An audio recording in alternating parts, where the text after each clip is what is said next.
कोई भी हो, उसका अंत कभी सीधा नहीं होता। कभी यह मैदानों में खत्म होती है, कभी शांति वार्ता की मेज पर, और कभी सिर्फ घोषणाओं में।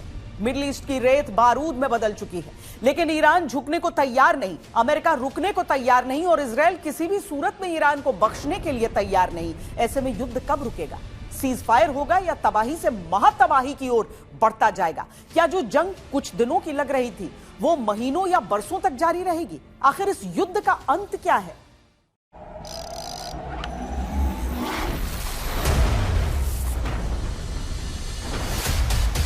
जंग की शुरुआत में ट्रंप ने कहा, यह कुछ हफ्तों की बात है।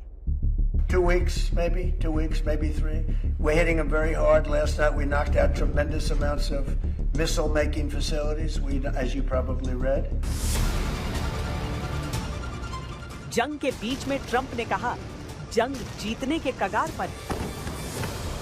In these past 4 weeks, our armed forces have delivered swift, decisive, overwhelming victories on the battlefield. Victories like few people have ever seen before. Tonight, Iran's navy is gone. Their air force is in ruins. Their leaders, most of them, terrorist regime they led, are now dead.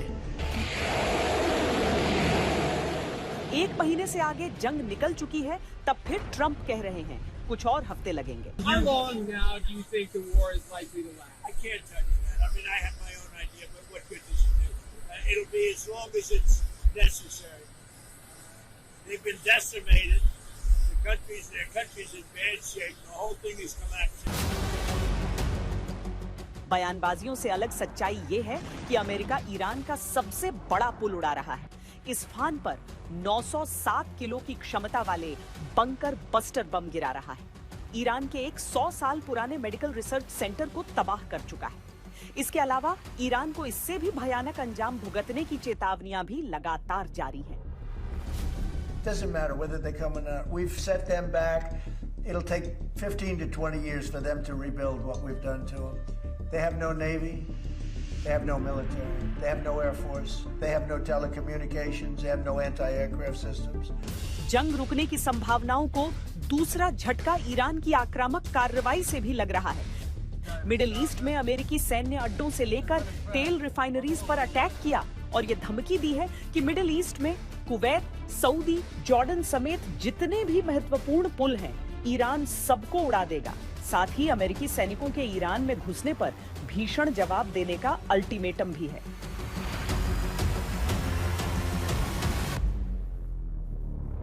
America के राष्ट्रपति Donald Trump ने कहा था कि ये लड़ाई जो है 4 हफ्ते में खत्म हो जाएगा, यानी 28 मार्च तक वो इसको कंप्लीट करने का उनका योजना था। उसके बाद उन्होंने बोला 4 से 5 हफ्ते तक हो सकता है। और अमेरिका का जो इस तरीके का सिचुएशन हो रखा है कि ईरान ने जो लड़ाई किया है अमेरिका और इजराइल के खिलाफ, अमेरिका के कई जगह कैलकुलेशंस उसने बिगाड़ दिया है। जितने भी मिलिट्री एयर बेसेस या मिलिट्री बेसेस हैं अमेरिका के ईरान के इर्द गिर्द, ईरान गिनता है कि 33 ऐसे बेसेस हैं गल्फ कंट्रीज में या अरब नेशंस में जहां पे अमेरिका के बेसेस हैं। अमेरिका को उन बेसिस को भी इसने अटैक करना शुरू कर दिया, जिसके वजह से काफी जो मिडिल ईस्ट की जो कंट्रीज है वो उस लड़ाई के चपेट में लाने का ईरान कोशिश कर दिया। तो एक तरीके से अगर देखें तो ईरान जो है कहीं ना कहीं अमेरिका के खिलाफ मजबूती से अपना लड़ाई लड़ रहा है। एक रेजिस्टेंस उसने अपना एक दे रखा है, जिसके वजह से अंतरराष्ट्रीय समुदाय के तरह से ही नहीं, लेकिन अमेरिका के अंदर इंटरनल भी उनके जो पॉपुलेशन में जो डिस्कशंस हो रहे हैं, गवर्नमेंट में डिस्कशंस हो रहे हैं, अमेरिका एक किसी न किसी तरीके से एक बैकफुट पे आ रखा है एक ईरान के इस लड़ाई के सामने। इजराइल भी ईरान की पूरी तरह बर्बादी तक रुकने को किसी भी कीमत पर तैयार नहीं। इस बीच ईरान के अंदर से युद्ध रोकने का एक फॉर्मूला सामने आया है। ईरान के पूर्व विदेश मंत्री जवाद जरीफ ने सुझाव दिया है कि ईरान खुद को विजेता घोषित करके खुद ही सीज फायर का ऐलान कर दे। ये ट्रंप के खिलाफ एक मास्टर स्ट्रोक हो सकता है। ईरान को ऐसा समझौता करना चाहिए जो भविष्य में टकराव को कम कर सके। इस तरह का कदम अंतर्राष्ट्रीय स्तर पर ईरान की स्थिति को मजबूत कर सकता है। लेकिन जमीनी हकीकत सुझावों से अलग है। अमेरिका का फाइटर प्लेन ईरान ने मार गिराया है, जिससे अमेरिका आग बबूला है। दूसरी तरफ ट्रंप ने हाल ही में पिछले 2 विश्व युद्धों सहित कई प्रमुख लड़ाइयों का जिक्र किया और जंग को कई बरस तक चलने का हवाला दिया। इससे ये सवाल भी उठता है कि क्या अमेरिका इस जंग को भी इसी नजरिए से देख रहा है। ट्रंप ने हाल ही में भाषण में अफगान युद्ध, इराक युद्ध, इन सब का जिक्र किया। बड़े लंबी लड़ाइयाँ चली हैं। वियतनाम की लड़ाई भी अमेरिका ने बहुत लंबी चली थी। यहाँ पर मुझे लग रहा है कि वो ये इससे लेसन लेकर इस युद्ध को कम से कम रखना चाहेंगे।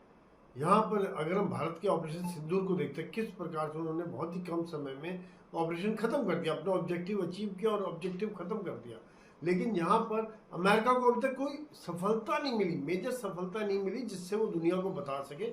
जैसे ही इन्हें कोई सफलता दिखती है, जैसे कि वो कोशिश करें अगले 2-3 हफ्ते में भयंकर बमबारी करके कुछ सफलता हासिल करें, दुनिया को दिखा सके, अपनी जनता को दिखा सके और फिर वो युद्ध खत्म करें। मेरे हिसाब से युद्ध से बाहर हो जाए, खत्म करें या नहीं करें, बाहर हो जाए, क्योंकि सीमा तो ईरान से मिलती नहीं, जब मर्जी युद्ध से बाहर हो सकते हैं।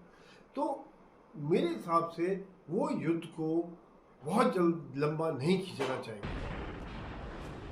सीज फायर की डील करने की बातें भी कर रहे हैं, लेकिन ईरान का मत है कि अमेरिका की शर्तों पर सीज फायर मुमकिन नहीं। इससे यह भी संकेत जा रहा है कि जंग में सीज फायर की गुंजाइश कम ही है। अमेरिका सीज फायर की बातें भी कर रहा है, लेकिन ईरान सीज फायर की बात नहीं कर रहा। वो तो कह रहे हैं सीज फायर नहीं होगा, क्योंकि उन्होंने पहले धोखा खा चुके हैं। 2 बार बातचीत हुई, बातचीत के बीच में इन्होंने हमला कर दिया। अब उन्हें डर है कि बातचीत में अमेरिका अपनी तैयारी करता रहेगा, फिर हमला कर देगा, या बातचीत करते करते जब इनके नेता ऊपर आ जाएंगे, नजर आ जाएंगे, फिर उनको मार देगा। तो ईरान बहुत ही इस समय में शक की निगाह से देख रहा है और कोई बातचीत करने को तैयार नहीं। जो बात हो रही है बैक चैनल में हो रही है, उसमें हो सकता है कुछ फैसला निकल आए जो कि पूरी दुनिया के लिए बहुत ही राहत की सांस होगी। लेकिन आउटवर्डली ईरान ने साफ मना कर दिया कि हम जंग लड़ने के लिए तैयार हैं, 6 महीने तक हम जंग लड़ सकते हैं। सीज फायर के लिए एक बड़ा सवाल यह भी है कि ईरान में बात किससे की जा सकती है। सर्वोच्च लीडर मुज्तबा का पता नहीं कि वो जीवित हैं या कोमा में। राष्ट्रपति पेजेशकियान के अधिकार सीमित किए जा चुके हैं और IRGC के साथ किसी समझौते की संभावनाएं कम ही हैं। यानी घूमकर फिर वही सवाल खड़ा हो जाता है कि जंग रुकेगी कैसे। अब अगर अमेरिका के नजरिए से देखें तो अमेरिका के कुछ लक्ष्य थे। ईरान परमाणु विहीन हो, सत्ता का परिवर्तन हो, ईरान की मिसाइल और ड्रोन ताकत सीमित हो। क्या इनमें से कोई लक्ष्य अमेरिका हासिल कर सका है? ईरान के पलटवार साफ बताते हैं नहीं, तो अमेरिका किस बुनियाद पर पीछे हटे?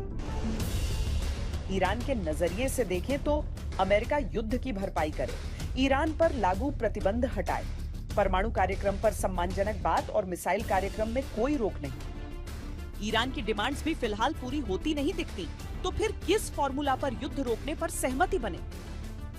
दुनिया चिंतित इस बात से है कि युद्ध जितना लंबा खिंचता जाएगा, दुनिया में ऊर्जा आपूर्ति का संकट और बड़ा होता जाएगा।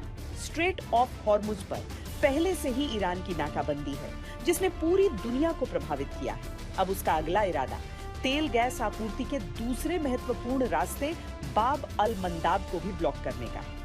अगर ऐसा हुआ तो पूरी दुनिया ऐसे बड़े संकट में फंस जाएगी जिससे उबरना लंबे वक्त तक किसी के लिए मुमकिन नहीं होगा।